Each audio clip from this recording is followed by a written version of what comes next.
Hey, thank you so much for tuning in to Instrumental Intel. I am your host, music producer Achickwitbeatz, and I'm glad that you're here with me. Today's episode has music industry news and of course beats by me for your inspiration, with a few insights sprinkled in here and there as well. So I'm excited to be bringing this episode to you, and before I go ahead and drop that very first beat, I gotta give a shout out to my home station, Grander Radio out of Grand Rapids, Michigan, and with that, let's go.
with the Music Biz Brief. First up, lyric service Musixmatch and its owner TPG are facing an antitrust lawsuit from Canadian rival LyricFind, which alleges the companies conspired to push it out of the market and overcharge streaming platforms like Spotify. A U.S. judge ruled the case can move forward, citing evidence of potential anti-competitive conduct tied to an exclusive deal with Warner Chappell Music. Musixmatch and TPG deny wrongdoing, while LyricFind calls the ruling a major step in its fight. A hearing is set for October 22nd, so we'll see what happens. Next, Radiohead is testing a new ticketing system for their upcoming European tour aimed at blocking scalpers. Fans must pre-register and may receive an unlock code that allows them to buy up to 4 tickets for one show, but codes don't guarantee entry. The system also factors in location, giving fans a better chance at tickets for nearby cities, with an added push toward climate-friendly travel. If successful, it could set an example for other major acts. Also, Reservoir Media has acquired 90% of Miles Davis's publishing rights and a share of his recording income in a deal with the late jazz legend's estate. Sony Music still controls his classic recordings, but Reservoir will now help manage his catalog along with name and likeness opportunities. The deal follows Reservoir ramping up acquisitions ahead of Davis's centennial in 2026 with plans for films, concerts, and global tributes to celebrate his legacy. Next, indie licensing agency Merlin has unveiled the first wave of labels and artists joining its partnership with fan-focused platform Nina, including Achickwitbeatz, don't know if I'm saying that right, Armada Music, Ninja Tune, Secretly Group, and artists like Cold Cut and more. Each will get a dedicated hub on Nina with releases, exclusives, and catalog features. Unlike many platforms, Nina lets artists keep 100% of their sales revenue, positioning itself as a Bandcamp alternative while planning future paid tools. Also, Amazon Music has launched Weekly Vibe, a new AI-powered feature that creates personalized playlists every Monday based on each listener's recent habits and moods. Available across all U.S. subscription tiers, the playlists mix familiar favorites with new recommendations and can be shared or saved for later. The feature builds on Amazon's earlier AI tools like Maestro and Explore, as the platform steps up competition with Spotify's AI-driven offerings. And SoundExchange has filed an appeal after a U.S. judge ruled it lacks the authority to sue licensees that underpay royalties. The case stems from its $400 million dispute with SiriusXM, which SoundExchange accuses of faulty calculations under the compulsory license system it administers. The society argues the ruling misinterprets copyright law and, if upheld, could prevent it from enforcing payments on behalf of artists and labels in the future. The appeal is now headed to the Second Circuit Court. And Spotify has introduced Smart Filters, a new feature that lets premium users sort their library by activity, mood, or genre. Rolling out first in select markets including the US, UK, and Canada, the filters work across playlists, podcasts, audiobooks, and can even trigger the AI DJ. It's part of Spotify's broader push into personalization, though some users say the app is becoming too cluttered with too many features. Spotify has also finally rolled out lossless audio 4 years after first announcing it. Premium subscribers in more than 50 countries, including the US, UK, Germany, Japan, and Australia, are gradually gaining access through October. The feature delivers up to 24-bit 44.1 kHz FLAC, streaming across mobile, desktop, and connected devices with Sonos and Amazon speakers coming next month. While many expected lossless to be locked in behind Spotify's rumored super premium tier, it's currently included at no extra cost for premium users. This puts Spotify in line with Apple Music and Amazon Music, which both offer lossless without additional charges. The big question now is what perks will Spotify reserve for its upcoming Superfans tier? Next, StubHub has revived its plans to go public, filing to list on the New York Stock Exchange under the ticker STUB with a target valuation of around $9 billion. The secondary ticketing platform plans to offer 34 million shares priced between $22 and $25 each, but no listing date has been confirmed. StubHub's revenue rose from $1.37 billion to $1.77 billion year over year, and this comes as investor appetite for IPOs rebounds following other high-profile listings. Alright, in North America's Arrival artists and UK-based ATC Live have merged to form Rome, a new independent booking agency representing more than 800 artists with offices across 6 cities worldwide. The combined company is now the 5th largest independent booking agency, with its roster collectively playing over 10,000 shows annually and racking up major awards. Rome says the merger strengthens opportunities for artists at every stage of their touring careers.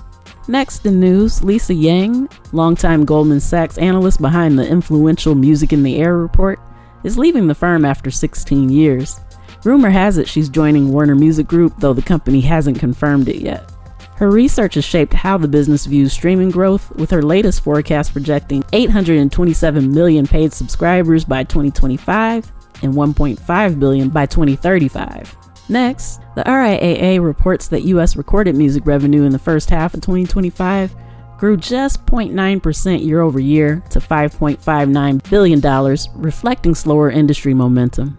Paid subscriptions remain the bright spot, reaching 105.3 million accounts and driving $2.89 billion in revenue, an increase of 6.3%. However, ad-supported streaming, limited tier subscriptions, and sound exchange payouts all fell, while physical sales declined nearly 6%, with vinyl slipping 1% and CDs down 22%. Despite the flat growth, the RIAA highlighted America's global dominance, with U.S. artists accounting for 1 in 3 streams worldwide. Also, Deezer reports that nearly a third of all tracks uploaded to its platform each day are now fully AI generated, which is approximately 30,000 out of 107,000 daily uploads. The company estimates up to 70% of plays for these AI tracks are fraudulent and has been filtering them out of royalty payments. While AI music accounts for just 0.5% of total streams, Deezer has removed such content from recommendations and playlists, and it now tags 100% AI-generated tracks for transparency. The influx highlights growing industry concerns over generative AI, with some studies warning it could put a quarter of creator revenues at risk by 2028. And Swedish collecting society STIM, S-T-I-M, has introduced what it calls the world's first collective AI music license. The pilot, launched with startups Songfox and Surreal, covers works from creators who've opted in and ensures royalties whenever their music is used in AI training. The license also includes attribution, allowing compensation to flow back to original rights holders when AI-generated songs show their influence. While still limited in scope, STEM's move follows similar efforts by Sakyam and Gemma and is a step toward structured licensing for AI, but the bigger challenge will be getting AI companies to sign on. Also, FYI, Labelworks has launched Pick and Mix Promo, a new in-house marketing service that lets independent electronic artists and labels build tailored campaigns once only accessible to majors. Available exclusively to Labelworks clients, the service offers mix and match options like playlist pitching, digital ads, radio plugging, press, social media strategy, DJ promotion, and more, starting from £500 per release. Campaigns are managed by the Labelworks team with support from promo partners. Pick and Mix Promo is positioned as a new resource for indies looking to scale their releases with major label level marketing support. Next, The Orchard has launched Open, a new physical distribution network formed by merging Germany's SPV distribution and Membrane. Co-owned with hard rock label Napalm Records, Open expands The Orchard's reach across the UK, Europe, and Asia through online retail, mail order, and brick-and-mortar outlets. The venture aims to give independent labels and artists stronger supply chain support and access to wider markets under the Orchard's global infrastructure. And Belong, the music-focused challenger bank founded by former Spotify exec Nick Holmston, has raised $1.5 million in its first funding round with multiple investors. The startup plans to reward superfans who stream music and videos through its app, with points redeemable for perks like exclusive sessions, tickets, and merch. Belong has also opened an additional $1 million funding round set to close at the end of the month. Next, TikTok's music distribution platform SoundOn has now surpassed 1.1 million registered artists and is expanding into Germany, the world's 4th largest music market. German artists will be able to distribute their music to major streaming services while also uploading directly to TikTok. Since its 2022 launch, hundreds and thousands of acts have released music through SoundOn and earned revenue, with success stories like Wiz the MC and more showing its global reach. And finally, Coda Music, a new streaming service blending on-demand music with social features, has launched in the US and Canada. Subscriptions start at $10.99, and fans can direct $1 of their payment to an artist of their choice. The platform works with all 3 major labels, Merlin and Beggars Group, and promotes a people over algorithms approach, highlighting artists like Juju, I hope I'm pronouncing that correctly, who left Spotify in protest. Expansion to Europe and Asia is planned for next year. Alright, that's a wrap for this week's Music Biz Brief. Now back to the beats for your inspiration.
Okay, as promised, I am Achickwitbeatz, and we're going to talk about 6 ways to strengthen your online presence.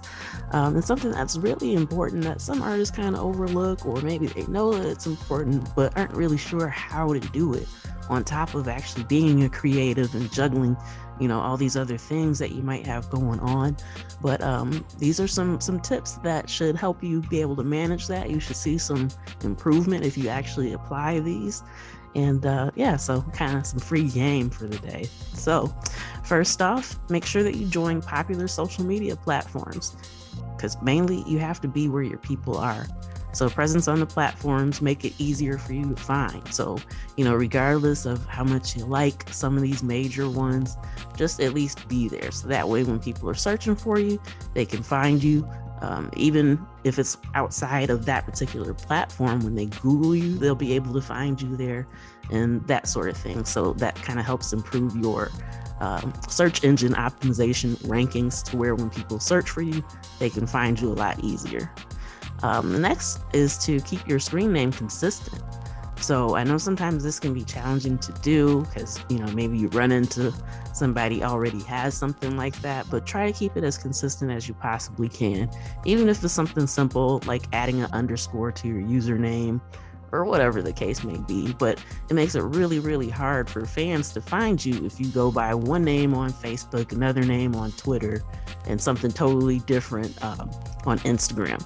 So, just keep that in mind. So, having the same screen name across platforms will make you easily searchable. All right, number 3, it's also recommended that you post often. So I know this is a challenge for a lot of people, but you can take one day out of the week, month, however you want to do your planning, and just make sure that you kind of have stuff set up and ready to go. You can always save drafts. So it's not something that you'll have to necessarily think about every day, but you can just kind of hit the button and go. So definitely make sure that you post often. It's typically recommended that you post 3 times a day, but even once a day can improve your visibility. So, definitely something to try to add into your schedule whenever possible. All right, number 4, share valuable insights.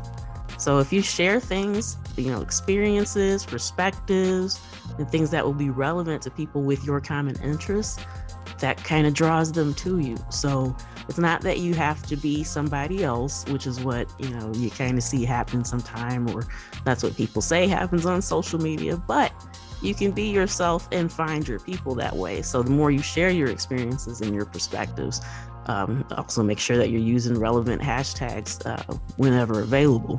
But that can draw people who are kind of like-minded or similar to you, and they probably like your music, to follow you. And so that'll also make it easier for you to find, or for them to find you.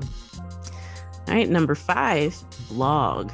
So blogging about topics related to what you represent is a great way to connect with like minds as well. So, there's so many sites, people have their favorites.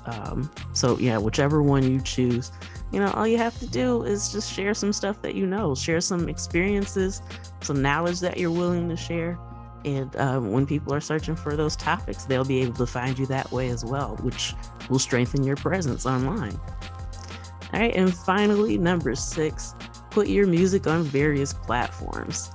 So, okay, this is actually beyond just distribution, but, some of the other ones that artists can connect with other artists or fans, like SoundCloud, AudioMac, and things of that nature. The more places that you put your music, the more you broaden the potential of your reach. Because there are some people who maybe only prefer to listen to artists on Bandcamp or, AudioMac, or some of these other ones that I just previously mentioned, or, there's so many out there these days. But the more places that you have your music, the better your chances are for people to find you. And there you have it. 6 ways to strengthen your online presence.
why your music needs metadata. So this is something that's really important that a lot of people don't really take the time to make sure it's completed, and it can have a lot of repercussions. So, before we jump in, completely, just want to make sure that you have an understanding. So, of course, data is information already, but the metadata is kind of like on the smaller levels. So if you've ever had, and I hope that I'm not dating myself too much with this here, but if you've ever gotten a CD from somebody, maybe at a live show, or, maybe your homeboy just went to the studio and laid something down and wanted you to hear it, and you get this CD, you pop it in, and it just says track 1, or, something really generic. If you actually complete the metadata, that's what makes everything actually show up. So you can see what the track title is, who the artist is, and all that good information. So, it's super important to make sure that that's there. One, aesthetically, it's way more pleasing to see that instead of track 001.5 final cut. So, aesthetically, it would look a lot better to have it, but it goes a little bit deeper than that. So, the first thing is accurate music metadata. Make sure that the creators are appropriately credited. So, if you've got this song, you got to make sure that all of your information is in there, and your collaborators as well. So, if you've got a featured artist, it would really suck for them to not be able to have their name on it because they put the work in for it. So that's one major thing. Another is that missing or inaccurate music metadata leads to unpaid royalties when the song is played, licensed, or purchased. So, if you don't have this in there, then when it comes time to make sure that you're getting the royalties for the track, you're not going to get it, because if your name doesn't match up with what they have or what you've actually registered, then they don't know who to pay the money to.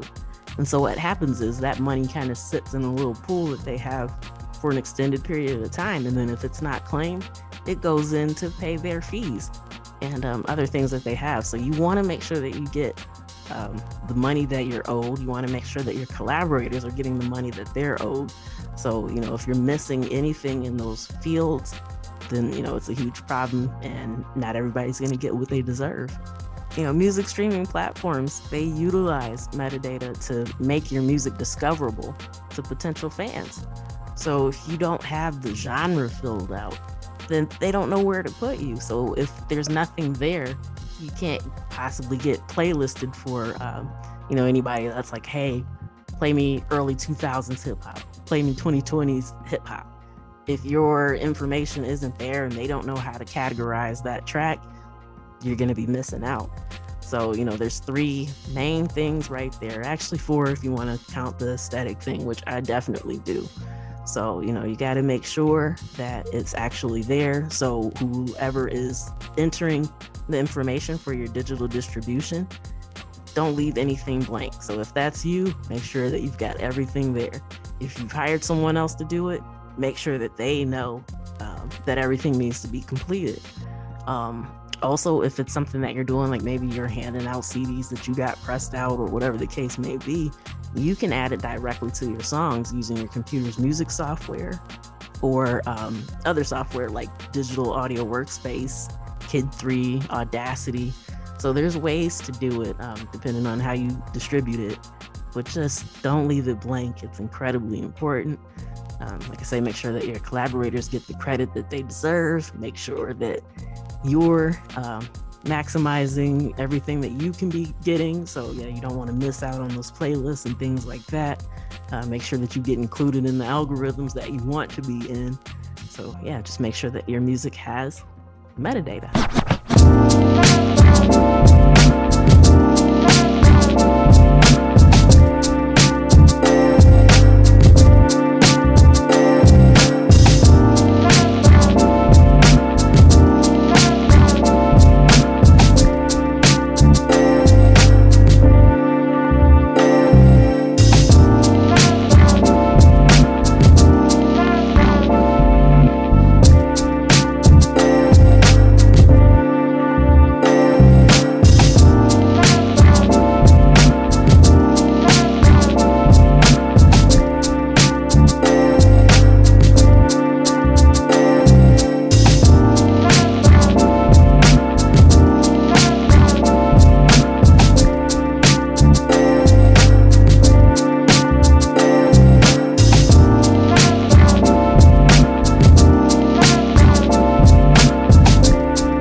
is music producer Achickwitbeatz, and you're listening to my podcast, Instrumental Intel.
Planning for independent artists, just some different things for you to ponder. So, right around this time every year, most businesses kind of, take a look at what they've done throughout the year and what they hope to accomplish. And if you're an independent artist, you definitely need to consider yourself as a business because you have something to offer and hopefully people want to, pay for it. So if you're putting all this effort and time and energy into it, why not get the most that you can out of it? So definitely make sure that you're considering yourself as a business. So one of the first things that you need to check at anytime you're talking about strategic planning, this is what businesses do as well, but it's mission and objectives. So, if you don't have a mission, develop one. It doesn't have to be long, but make sure that it covers the basics. So, the basics are the who's included in your business, the what is it that you do, and what clientele do you serve? Who are the people that listen to your music? The why and how. Why is it that you do what you do, and how do you stand out from everyone else? What makes you different? What's your edge? And, if you don't have a mission, use those points to kind of ponder and plan it out. And if you do have a mission, take the time to reevaluate it and make sure that it still lines up with what you're trying to accomplish.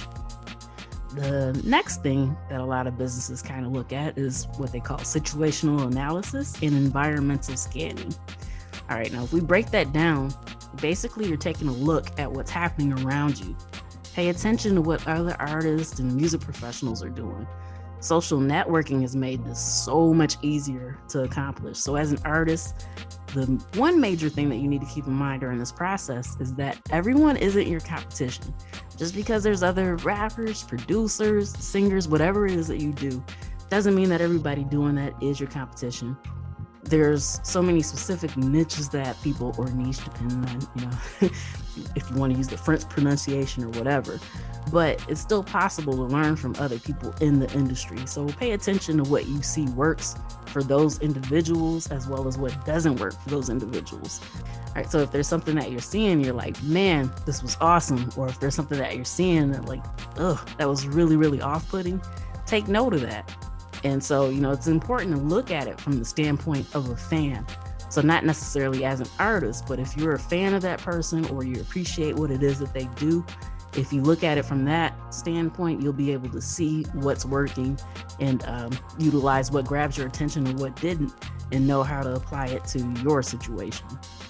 So the next point is strategy formulation. So, consider all the information that you've gathered, everything that we've mentioned before already, the mission, objectives, situational analysis, environmental scanning stage, all that stuff, and determine what'll work best for the goals that you're trying to accomplish. Make sure you write them down. Writing it down could be the difference. I know it sounds bananas, insane, but if it's just in your mind, it's not really solidified. So just make sure that you get it down on paper, in your notes on your phone, your laptop, computer, whatever you have.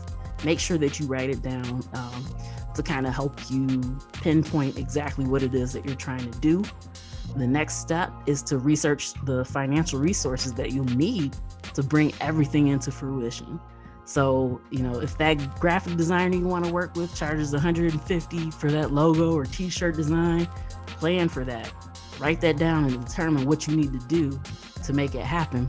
And the next step is strategy implementation. So here's where you develop concrete steps to make sure that you reach the strategy that you formulated.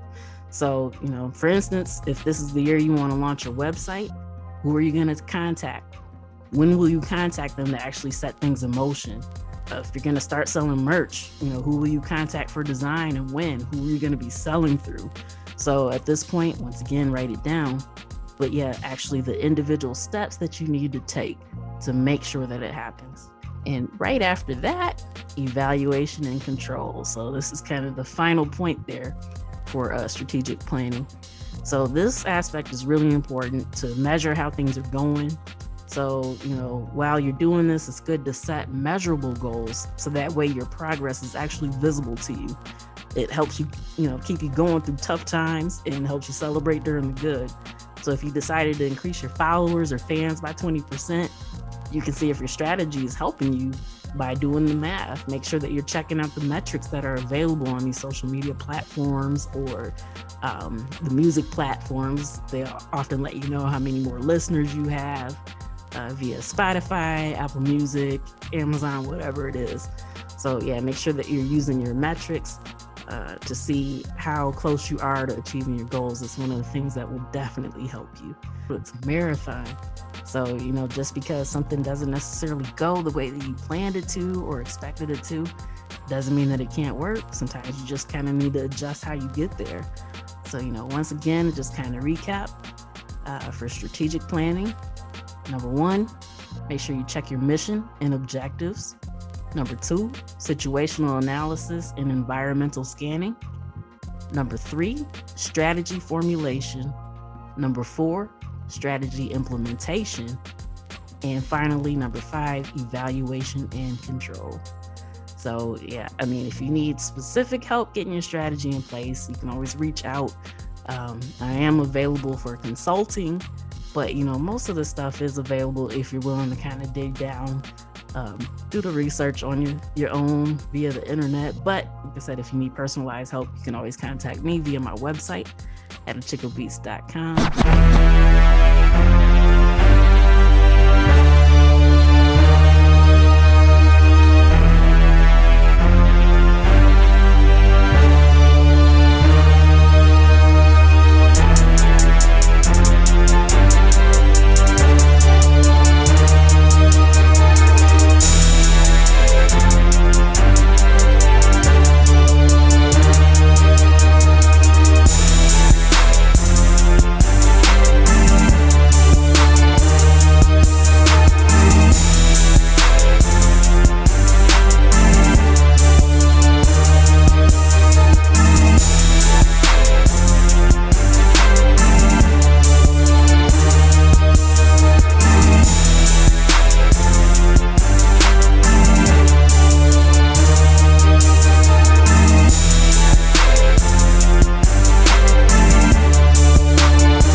right, and that's a wrap for this episode of Instrumental Intel. I've been your host, music producer Achickwitbeatz. And once again, I want to thank you for tuning in. I want to thank my home station, Granite Radio out of Grand Rapids, Michigan.